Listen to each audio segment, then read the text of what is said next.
ಆ, ಸರಿ, ಇಲ್ಲಿ ನೋಡಿ, ಈಗ ಅರ್ಥ ಆಯ್ತಲ್ಲ, ಕಾನ್ಸೆಪ್ಟ್ ಏನು ಅಂತ ಅರ್ಥ ಆಯ್ತಲ್ಲ. ಇನ್ನೊಮ್ಮೆ ಹೇಳಿ ಆಚಾರ್ಯ.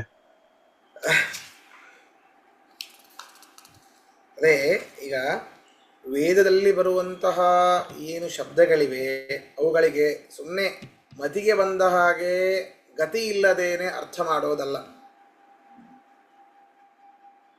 ಅವುಗಳ ಕೆಲವೊಂದು ನಿಯಮಗಳು ಉಂಟಿವೆ. ಇಂತಹ ಶಬ್ದಕ್ಕೆ ಇದೇ ಅರ್ಥ ಮಾಡಬೇಕು ಅಂತಂದ್ರೆ, ಈ ಶಬ್ದಕ್ಕೆ ಇದೇ ತಾತ್ಪರ್ಯ ಅಂತಂದ್ರೆ, ಈ ತಾತ್ಪರ್ಯವನ್ನ ಹೇಳಬೇಕು. ಅದಕ್ಕೆ ಅನೇಕ ಕಾರಣಗಳಿವೆ, ಅನೇಕ ಲಿಂಗಗಳಿವೆ. ಅದನ್ನ ಅನುಸರಿಸಿಕೊಂಡೇ ನಾವು ಹೇಳಬೇಕು. ಅವುಗಳು ಯಾವುದ್ಯಾವುದು? ಉಪಕ್ರಮ, ಉಪಸಂಹಾರ, ಅಭ್ಯಾಸ, ಅಪೂರ್ವತ, ಫಲ, ಅರ್ಥವಾದ, ಉಪಪತ್ತಿ, ಲಿಂಗ. ಈ ರೀತಿ ಇವೇ ಮೊದಲಾದ ಲಿಂಗಗಳು ಹೇಳಿದೆ. ಉಪಕ್ರಮ ಅಂದ್ರೇನು, ಉಪಸಂಹಾರ ಅಂದ್ರೇನು, ಅಲ್ಲಿ ಫಲ ಹೇಳಿರ್ತಾರೆ. ಕೆಲವೊಂದಕ್ಕೆ ಇರೋದೇ ಇಲ್ಲ ಫಲ, ಬೇರೆ ಯಾವುದೋ ಫಲ ಇರ್ತದೆ. ಈಗ ಇದು ಈ ಒಂದು ಮಾತ್ರೆ ತಗೊಂಡ್ರೆ ಅದರ ಫಲ ಏನು? ನೆಗಡಿ ಕಡಿಮೆ ಆಗುತ್ತೆ. ಹಾಗಾದ್ರೆ ಆ ಮಾತ್ರೆಯನ್ನ ನಾವು ಸುಮ್ಮನೆ ಈಗ ಈ ಒಂದು ಮಾತ್ರೆಯಿಂದ ಈ ರೋಗ ಮುಕ್ತವಾಗುತ್ತೆ, ದೂರವಾಗುತ್ತೆ ಅಂತ ಗೊತ್ತಿಲ್ಲ, ಸುಮ್ಮನೆ ತಗೊಳ್ತೇವ ನಾವು. ಇದರಿಂದ ಏನು ಫಾಯ್ದಾ, ನಮಗೆ ಏನು ನಿವಾರಣೆ ಆಗತ್ತೆ ಅಂತ ಕೇಳ್ತೇವೆ. ಫಲ ಬೇಕು. ಹಾಗೆ ಈ ಶಬ್ದಕ್ಕೆ ಈ ಅರ್ಥ ಏನು ಫಲ ಅದರದ್ದು? ಹೀಗೆ ಎಲ್ಲವನ್ನೂ ನಾವು ಸರಿಯಾಗಿ ವಿಚಾರ ಮಾಡಿ ಈ ಶಬ್ದಕ್ಕೆ ಇದೇ ತಾತ್ಪರ್ಯ, ಯಾವುದರ ವಿರೋಧವೂ ಬರೋದಿಲ್ಲ. ಈಗ ಈ ಶಬ್ದಕ್ಕೆ ಇದೇ ತಾತ್ಪರ್ಯ ಅನ್ಲಿಕ್ಕೆ ಏನು ಕಾರಣ ಅಂತಂದ್ರೆ, ಇಲ್ಲ, ಉಪಕ್ರಮದ ಸಹಾಯ ಇದೆ, ಮೊದಲಿಗೆ ಹೀಗೆ ಹೇಳಿದ್ದಾರೆ ಅಂತ. ಇನ್ನೊಂದೇನು ಗೊತ್ತಾ, ಇನ್ನೊಂದು ವಿಶೇಷ, ಇದು ಮುಂದೆ ಬರಬಹುದು ಅನ್ಸತ್ತೆ. ಈಗ ಉಪಕ್ರಮ ಅಂದ್ರೆ ಪ್ರಾರಂಭ ಮಾಡೋದು, ಉಪಸಂಹಾರ ಕೊನೆಗೆ. ಈಗ ಈ ಒಂದು ಶಬ್ದಕ್ಕೆ ಇದೇ ಅರ್ಥ ಅನ್ಲಿಕ್ಕೆ ಏನು ಪ್ರಮಾಣ? ಇದೇ ತಾತ್ಪರ್ಯ ಅನ್ಲಿಕ್ಕೆ ಏನು ಪ್ರಮಾಣ? ಯಾವ್ದಾದ್ರು ಒಂದು ತಾತ್ಪರ್ಯ ಲಿಂಗ ಬೇಕಲ್ಲ. ಈಗ ನಾನು ನಮ್ಮ ತಂದೆಯ ಮಗ ಅನ್ಲಿಕ್ಕೆ ಏನು ಪ್ರಮಾಣ? ನಮ್ಮ ಅಪ್ಪ ಕೇಳಿರ್ತಾರೆ, ನಾವು ಹೊಡಿಸಿರ್ತಾರೆ, ಸಣ್ಣ ಚಿಕ್ಕ ಮಕ್ಕಳ ಫೋಟೋವನ್ನು ತೋರಿಸ್ತಾರೆ, ನಮ್ಮ ಮನೆಯಲ್ಲೇ ಬೆಳೆದ ಹುಡುಗಪ್ಪ ಅಂತ ಹೇಳ್ತಾರೆ. ಇದು ಪ್ರಮಾಣ. ಹೌದು. ಹಾಗಾದ್ರೆ ಈ ಶಬ್ದಕ್ಕೆ ಇದೇ ಪ್ರಮಾಣ, ಇದೇ ತಾತ್ಪರ್ಯ ಏನು ಕಾರಣ ಬೇಕಲ್ಲ. ಅದಕ್ಕೆ ಉಪಕ್ರಮ ಪ್ರಮಾಣ. ಇಲ್ಲಪ್ಪ, ಉಪಕ್ರಮ ನನ್ಗೆ ಗೊತ್ತಿಲ್ಲ, ಕೊನೆಗಾದ್ರೂ ಗೊತ್ತಿರಬೇಕಲ್ಲ. ಉಪಸಂಹಾರ, ಅದನ್ನ ಎಂಡಿಂಗ್ ಆದ್ರೂ ಗೊತ್ತಿರಬೇಕು. ಯಾವುದಾದ್ರೂ ಇಷ್ಟರಲ್ಲಿ ಯಾವುದಾದ್ರು ಒಂದು ಗೊತ್ತಿದ್ರೂ ಆ ಒಂದು ಶಬ್ದಕ್ಕೆ ಇದೇ ತಾತ್ಪರ್ಯ ಅಂತ ಅರ್ಥ ಮಾಡಬಹುದು. ಆದರೆ ಈ ಉಪಕ್ರಮಗಿಂತ ಉಪಸಂಹಾರ ಶಕ್ತಿಯುತವಾದದ್ದು. ಈ ಉಪಸಂಹಾರಕ್ಕಿಂತ ಅಭ್ಯಾಸ ಇನ್ನೂ ಶಕ್ತಿಯುತವಾದದ್ದು, ಪ್ರಬಲವಾದದ್ದು. ಅಭ್ಯಾಸ ಬಾರಿ ಬಾರಿ ಹೇಳುವಿಕೆ. ಅಪೂರ್ವತ, ಎಲ್ಲೂ ಇಲ್ಲದೇ ಇರುವಂತ ಹೊಸದಾದ ವಿಷಯ ಇದು ಹೇಳ್ತಾ ಇದೆ ಅಂತಂದ್ರೆ, ಈ ಮೂರಕ್ಕಿಂತಲೂ ಪ್ರಬಲವಾದದ್ದು ಅಪೂರ್ವತ. ಅದಕ್ಕಿಂತಲೂ ವಿಷಯ ಪ್ರಬಲವಾದದ್ದು ಫಲ. ಅರ್ಥವಾದ ಇನ್ನೊಂದು ಸ್ತುತ್ಯಾತ್ಮಕ ನಿಂದನೆ. ಈ ಫಲಕ್ಕಿಂತಲೂ ಪ್ರಬಲವಾದದ್ದು ಅರ್ಥವಾದ, ಉಪಪತ್ತಿ. ಈ ರೀತಿ ಒಂದಕ್ಕೊಂದು ಉತ್ತರೋತ್ತರಂಬಲೀಯ. ಇದರಲ್ಲಿ ಯಾವುದಾದ್ರೂ ಒಂದು ಇತ್ತು ಅಂದ್ರೂ ಕೂಡ, ಒಂದು ಕಾರಣ ಇತ್ತು ಅಂದ್ರೂ ಕೂಡ ಶಬ್ದಕ್ಕೆ ನಾವು ಇದೇ ಅರ್ಥ ಅಂತ ಮಾಡಬಹುದು. ಉಪಕ್ರಮ ಕಾರಣ ಇದೆ, ಅದ್ಭುತ. ಉಪಕ್ರಮ ಇಲ್ಲ, ಉಪಸಂಹಾರ ಇದೆ, ಅದಕ್ಕಿಂತಲೂ ಪ್ರಬಲವಾದದ್ದು, ಹೌದು, ಇದಕ್ಕೆ ಇದೇ ಅರ್ಥ ಅಂತ ಮಾಡಬಹುದು. ಹೀಗೆ ಉಪಕ್ರಮ ತಾತ್ಪರ್ಯ ಲಿಂಗಗಳು ಅಂತ ಕರಿತೇವೆ. ಯಾವುದಕ್ಕೆ ತಾತ್ಪರ್ಯ? ಸಕಲ ಶಬ್ದಗಳಿಗೂ ಈ ಶಬ್ದದ ತಾತ್ಪರ್ಯ ಏನು, ಮೀನಿಂಗ್ ಏನು ಅಂತ ಹೇಳಲಿಕ್ಕೆ ಇದು ಕಾರಣ ಬೇಕು ಅಂತ. ಸರಿನಾ? ಹೀಗೆ ಇವುಗಳಿಂದ ಇಟ್ಟುಕೊಂಡಾಗ ಮಾತ್ರ ಈ ತಾತ್ಪರ್ಯ ಲಿಂಗಗಳಿಂದಾಗಿ ಒಂದು ಶಬ್ದಕ್ಕೆ ಏನು ತಾತ್ಪರ್ಯವನ್ನ ಅರ್ಥವನ್ನ ಹೇಳುತ್ತೇವೋ ಆ ಅರ್ಥವೇನೇ ಶಾಸ್ತ್ರದಿಂದ ಪ್ರತಿಪಾದಿತವಾದದ್ದು, ಇನ್ಯಾವುದೂ ಅಲ್ಲ, ಇನ್ಯಾವುದೂ ಆಗೋದೂ ಇಲ್ಲ. ಸುಮ್ಮನೆ ಮತಿಗೆ ಬಂದಾಗೆ ಕೋತಿಯ ಹಾಗೆ ನಾವು ಹೇಳಿಬಿಟ್ರೆ ಅದು ಲಿಂಗ, ಅದು ಕಾರಣ ಅಂತ ಆಗೋದಿಲ್ಲ. ಈಗ ಮತ್ತೆ ಮುಂದೆ ಹೇಳಿದೆ, ಮಾ ವಿಧತ್ತೆ ಭಿಧತ್ತೆ ಮಾ ವಿಕಲ್ಪ್ಯೋ ಪೋಹ್ಯ ಇತ್ಯಹಂ ಇತ್ಯಸ್ಯ ಹೃದಯಂ ಸಾಕ್ಷಾನ್ ಅನ್ಯೋ ಮದ್ವೇದ ಕಶ್ಚನ. ಕರ್ಮವಾಚಕವಾದಂತಹ ಶಬ್ದಗಳು ಪರಮಾತ್ಮನ ಹೇಳಲಿಕ್ಕೆ ಹೇಗೆ ಸಾಧ್ಯನ ಹೇಳಿದೆ. ನಾಮಪದಗಳು ಬೇರೆ, ಕ್ರಿಯಾಪದಗಳು ಬೇರೆ. ನಾಮಪದಗಳು ನಮ್ಮ ಎಲ್ಲ ಹೆಸರನ್ನು ಹೇಳುವಂಥದ್ದು, ಕ್ರಿಯಾಪದಗಳು ಧಾತುಗಳು ಅವೆಲ್ಲ ಬರ್ತವೆ, ಹೌದಾ? ಈಗ ವೇದದಲ್ಲಿ ಎರಡು ಭಾಗ, ಬ್ರಹ್ಮಕಾಂಡ, ಕರ್ಮಕಾಂಡ. ಕರ್ಮಕಾಂಡ ಅಂದರೆ ಬರೀ ಕೆಲಸವನ್ನ, ಹೋಮ ಹವನಾದಿಗಳನ್ನು ಹೇಳುವಂತಹ ಒಂದು ಭಾಗ ಅಂತ ಇತರೆ ಮತದವರು ಮಾಡ್ತಾರೆ. ನಮ್ಮಲ್ಲಿ ಹಾಗಿಲ್ಲ, ಎರಡು ಭಾಗ ಇಲ್ಲೇ ಇಲ್ಲ, ಒಂದೇ ಒಂದದು. ಸಕಲ ಶಬ್ದವೂ ಸಕಲ ವೇದವೂ ಕೂಡ ಪರಮಾತ್ಮನ್ನೇ ಹೇಳುವಂಥದ್ದು. ಅವರು ಹೇಳ್ತಾರೆ ಎರಡು ಭಾಗ ಇದೆ. ಬ್ರಹ್ಮಕಾಂಡದಲ್ಲಿ ಬರುವಂತಹ ಎಲ್ಲ ಶಬ್ದಗಳು ಮಾತ್ರ ಪರಮಾತ್ಮನ ಹೇಳುತ್ತೆ, ಕರ್ಮಕಾಂಡದಲ್ಲಿ ಬರುವಂತಹ ಎಲ್ಲ ಶಬ್ದಗಳು ಕೂಡ ಕರ್ಮವನ್ನೇ ಹೇಳುತ್ತೆ, ಪರಮಾತ್ಮನ ಹೇಳೋದಿಲ್ಲ ಅಂತವರು. ನಾವು ಹಾಗಲ್ಲ, ಸಮಸ್ತ ವೇದವೂ ಕೂಡ ಪರಮಾತ್ಮನನ್ನೇ ಹೇಳುತ್ತೆ ಅಂತ ನಾವು. ಅದಕ್ಕೆ ಅವರು ಪ್ರಶ್ನೆ ಮಾಡ್ತಾರೆ, ಎರಡು ಭಾಗವನ್ನು ಮಾಡುವಂಥವರು. ಕರ್ಮವಾಚಕ ಶಬ್ದಗಳು ಒಬ್ಬ ವ್ಯಕ್ತಿಯನ್ನು ಹೇಳಿಕ್ಕೆ ಹೇಗೆ ಸಾಧ್ಯ?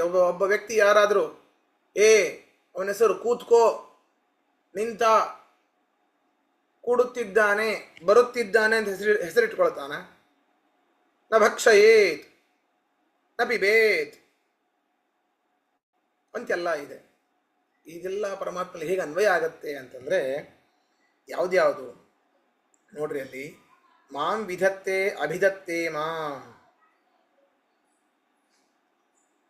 ನನ್ನನ್ನೇ ವಿಧತ್ತೆ, ಈ ಕರ್ಮಾದಿಬೋಧಕ ಶ್ರುತಿಗಳೇನಿದೆ ನನ್ನನ್ನು ಉದ್ದೇಶಿಸಿಕೊಂಡೇ ವಿಧಾನ ಮಾಡ್ತಾವೆ, ಅವುಗಳು ಕೂಡ ಪರಮಾತ್ಮ ಹೇಳುವಂಥದ್ದು. ಅರ್ಥಾತ್ ನಾನೇ ಹೇಳುವಂತಹ ವಾಕ್ಯಗಳವು. ಅಭಿಧತ್ತೆ ನೋಡ್ರಿ, ಅಭಿಧತ್ತೆ ಅಂದ್ರೆ ಅಭಿಧಾನ ಮಾಡ್ರಿ ಅಂತ ಹೇಳ್ತೇವೆ. ನಿಮ್ಮ ಗೋತ್ರಾಭಿಧಾನ ಮಾಡ್ರಿ ಅಂತ ಹೇಳ್ತೇವೆ. ಅಂದ್ರೆ ಏನು? ಇಂತಹ ಗೋತ್ರದಲ್ಲಿ ಇಂತಹ ಶಾಖೆಯಾದ ನಾನು, ಇಂತಹ ಹೆಸರುಳ್ಳಂತಹ ನಾನು, ನಿಮ್ಮ ಹೆಸರು ಗೋತ್ರ ಎಲ್ಲವನ್ನು ಹೇಳಿ ನಮಸ್ಕಾರ ಮಾಡುವಂಥದ್ದು. ಜನ್ಮನಾಮ, ಅದರಲ್ಲೂ ವ್ಯಾವಹಾರಿಕ ನಾಮ ಅಲ್ಲ, ಜನ್ಮನಾಮವನ್ನೆಲ್ಲ ಹೇಳಿ ಮಾಡುವಂಥ. ಅಭಿಧಾ ಅಂತಂದ್ರೆ ಹೆಸರು ಅಂತ ಅರ್ಥ. ಅಭಿಧತ್ತೆ. ಇಂದ್ರಾದಿ ರುದ್ರಾದಿ ಶಬ್ದಗಳು ನನ್ನನ್ನೇ ಬೋಧಿಸುತ್ತವೆ ಅಪ್ಪ. ವಿಕಲ್ಪ್ಯ, ಅದು ವಿಚಿತ್ರವಾಗಿ, ವಿಚಿತ್ರ ಕ್ರಮವಾಗಿ ಹೇಳ್ತವೆ. ಎಲ್ಲವೂ ಸೀದಾ ಡೈರೆಕ್ಟಾಗಿ ಹೇಳಬೇಕು ಅಂತೇನಿಲ್ಲ. ಅಪೋಹ್ಯ, ಏನು ಅಪೋಹ್ಯ? ಕೆಲವೊಂದು ನಿಷೇಧವಾಚಕವಾದಂತಹ ಶಬ್ದಗಳು ಇವೆ. ನ ಸುರಾಂ ಪಿಬೇತ್, ನ ಕಲಂಜಂ ಭಕ್ಷೇತ, ನ ಪಲಾಂಡುಂ ಭಕ್ಷೇತ. ಪಲಾಂಡು ಅಂದರೆ ಉಳ್ಳಾಗಡ್ಡಿ, ಉಳ್ಳಾಗಡ್ಡಿ ತಿನ್ನಬಾರದು. ನ ಪರದಾರಾಂ ಗಚ್ಚೇತ್, ಇನ್ನೊಬ್ಬರ ಹೆಂಡತಿಯೊಟ್ಟಿಗೆ ಸಮಾಗಮ ಮಾಡಬಾರದು ಅಂತ. ಗಚ್ಚೇತ್, ಭಕ್ಷೇತ್, ನ ಸುರಾಂ ಪಿಬೇತ್. ಈ ಶಬ್ದಗಳೆಲ್ಲ ಪರಮಾತ್ಮನ ಹೇಗೆ ಹೇಳುತ್ತೆ? ಕರ್ಮವಾಚಕ ಶಬ್ದಗಳಲ್ವಾ? ಪರಮಾತ್ಮನ ಹೇಗೆ ಹೇಳುತ್ತೆ ಅಂತಂದ್ರೆ, ಇತ್ಯಸ್ಯ ಹೃದಯಂ ಸಾಕ್ಷಾತ್. ಅವುಗಳಲ್ಲಿ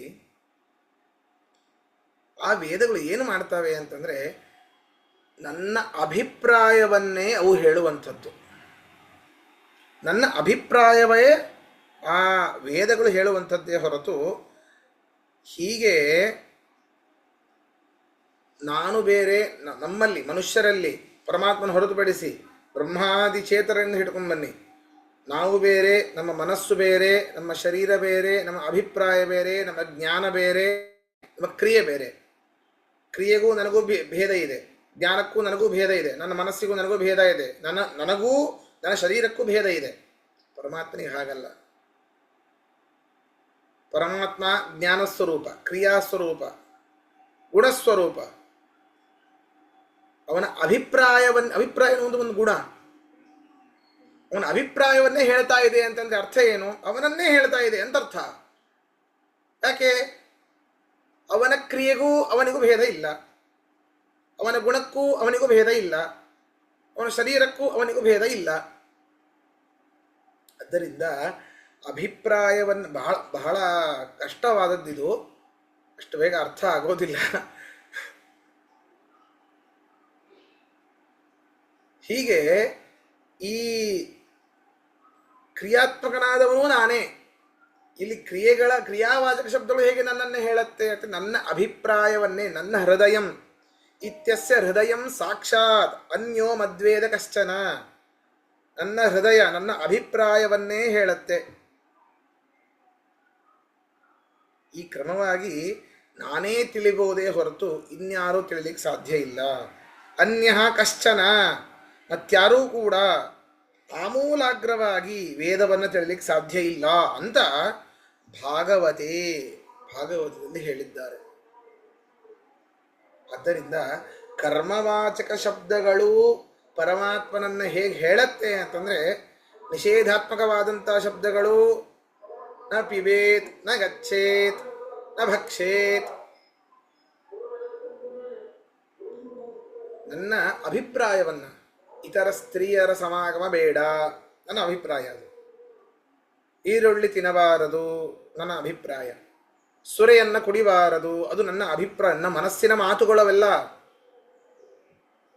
ವೇದಗಳು ಅಂತಂದರೆ ಸುಮ್ಮನೆ ಅಲ್ಲ. ಆದ್ದರಿಂದ ನನ್ನ ಅಭಿಪ್ರಾಯ ಬೇರೆ ಅಲ್ಲ, ನಾನು ಬೇರೆ ಅಲ್ಲ.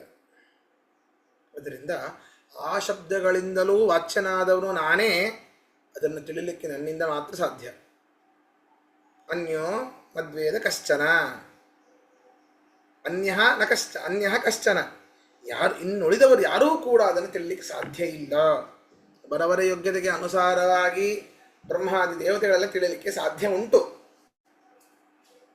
ಆದರೂ ಈ ಭೂಲೋಕದಲ್ಲಿ ಹುಟ್ಟಿರುವಂತಹ ಈ ಪಾಮರ ಮನುಷ್ಯರು ಸ್ವಲ್ಪ ಸಂಸ್ಕೃತವನ್ನು ತಿಳಿದ ತಕ್ಷಣ ಕರ್ಮವಾಚಕ ಶಬ್ದಗಳಿಗೆ ಬರೀ ಕರ್ಮ ಅಂತಲೇ ಅರ್ಥ, ನಾವು ವಾಚಕ ಶಬ್ದಗಳಿಗೆ ಆಯಾಯ ದೇವತೆಗಳಲ್ಲಿಯೇ ಅರ್ಥ ಮಾಡೋದು, ಅದು ಸರಿಯಲ್ಲ ಅಂತ ಇಷ್ಟು ಇದರಲ್ಲಿ ಹೇಳ್ತಾರೆ. ಇಲ್ಲಿಗೆ ಸಮನ್ವಯಾಧಿಕರಣವೂ ಕೂಡ ಮುಗಿಯುತ್ತೆ. ಇದರಲ್ಲಿ ಪ್ರಶ್ನೆ ಇದ್ರೆ ಕೇಳಿ.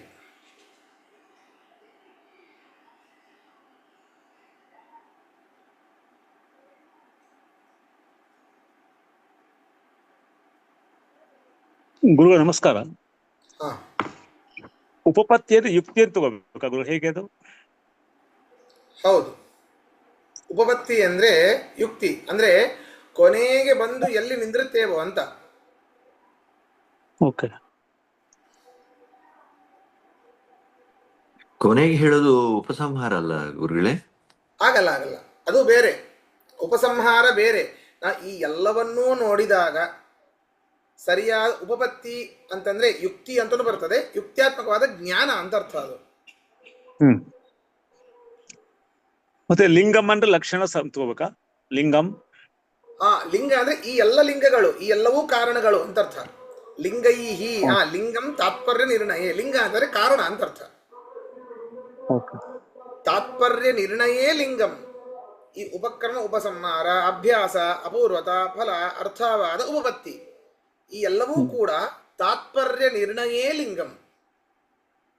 ತಾತ್ಪರ್ಯವನ್ನ ನಿರ್ಣಯ ಮಾಡುವುದರಲ್ಲಿ ಕಾರಣಗಳು ಅಂತ ಅರ್ಥ.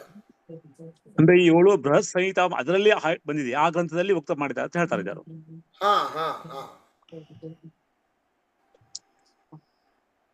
ಇಲ್ಲಿ ಮುಂದೆ ಬರಬಹುದು, ಉತ್ತರೋತ್ತರಂ ಬಲಿಯ ಅಂತ ಮುಂದೆಲ್ಲೋ ಬರ್ತದೆ, ಓದಿದೆ ನಾನು. ಅದಕ್ಕಿಂತ ಪ್ರಬಲವಾದದ್ದು ಅಂತ. ಬಟ್ ಇದು ಪದೇ ಪದೇ ವಿಷಯ ಗಹನ ಇದೆ, ಸ್ವಲ್ಪ ಇದು ಅಭ್ಯಾಸ ಮಾಡಬೇಕಾಗಿದೆ. You have to make inroads. ಇದು ಸರಿ, ಹಾಗಾದ್ರೆ ಇವತ್ತಿನ ಪಾಠ ಮುಗಿಸೋಣ. ಶ್ರೀಕೃಷ್ಣಾರ್ಪಣಮಸ್ತು.